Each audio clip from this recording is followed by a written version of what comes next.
10 তারিখের পর থেকেই দেশের বিভিন্ন অঞ্চলে এইরকম বজ্রঝড়ের তাণ্ডবতা আমরা দেখতে পারি। এপ্রিল, মে ও জুন এই 3 মাস বজ্রপাত আর ঝড়ের মৌসুম। ভৌগোলিক অবস্থার কারণে বিশ্বব্যাপী বজ্রপাতে সবচেয়ে বেশি প্রাণহানির ঝুঁকিতে বাংলাদেশ। জাতিসংঘের তথ্য বলছে প্রতি বছর বাংলাদেশে প্রবল ঝড়ের সময় বজ্রপাতে 300 জন মারা যায়। অথচ অপেক্ষাকৃত দ্বিগুণ জনসংখ্যার দেশ মার্কিন যুক্তরাষ্ট্রে এই মৃতের সংখ্যা 20 জনের কম।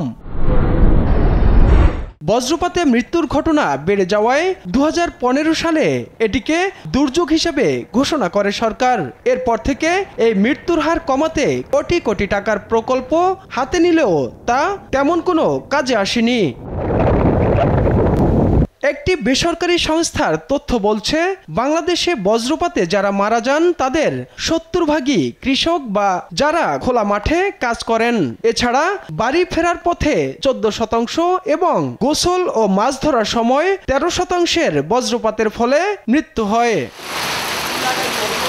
দুর্যোগ বিশেষজ্ঞদের মতে, খোলা প্রান্তরে বড় গাছ কেটে উজাড় করে ফেলা এবং নতুন সুরক্ষা ব্যবস্থা না রাখায় দিন দিন বজ্রপাতে মৃত্যুর ঘটনা ঘটছে।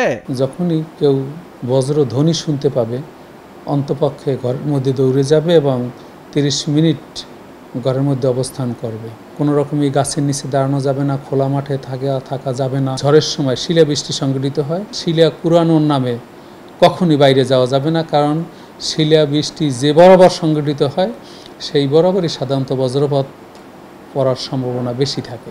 বজ্রঝড় শুরু হওয়ার আধা ঘন্টা আগে আবহাওয়া অধিদপ্তর থেকে সংকেত দেয়া হয়। এটি মেনে চললে মৃত্যুর হার অনেকাংশে কমানো সম্ভব বলেও মনে করেন এই আবহাওয়াবিদ। কোন কোন জেলার উপর দিয়ে এইরকম কালবৈশাখী ঝড় বয়ে যাবে, বায়ুর গতিবেগ কেমন থাকবে তা উল্লেখ সহ আমরা সতর্কবার্তা দিয়ে থাকি। সেটা যদি অনুসরণ করে জনগণ, তাহলে এই সব বজ্রঝড়ের তাণ্ডবতা থেকে জানমাল রক্ষা পাবে। তাইফুর রহমান তুহিন, দেশ টিভি, ঢাকা।